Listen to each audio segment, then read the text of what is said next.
I'm guessing, given the hefty topics on the table at Thursday's debate, the issue of Hunter Biden's questionable business dealings and allegation of influence peddling amounts to a sidebar issue for most voters. That's just my opinion.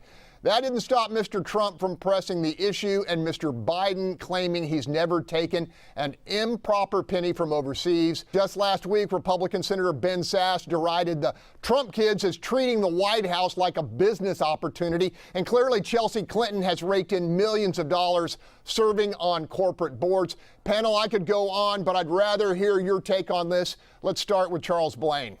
Not a sidebar issue at all. This is exactly what the American people hate about politics. You have a privileged kid who's trading on his father's or his proximity to power for money and board positions and God knows what else. And then to compound that, you have the media, which has largely refused to cover us. And then even going further, Tony just mentioned social media before. You have social media, which acted as kind of a proxy to the campaign by silencing it, not allowing you to retweet this stuff, demonetizing platforms that were sharing it, shutting it down on Facebook so that people couldn't see it. And so this is this whole cabal of corruption that has gone to great lengths to silence this story. So it's not a sidebar issue. It's actually a huge issue, in my opinion, because people do need to hear this. And I think with the Trump kids, they've gotten a lot of flack over the past 4 years about what they've done, but at least their dealings were rather out in the open, you know, with Ivanka and her companies and things like that. This has been covered up by the campaign and by social media and by the actual media.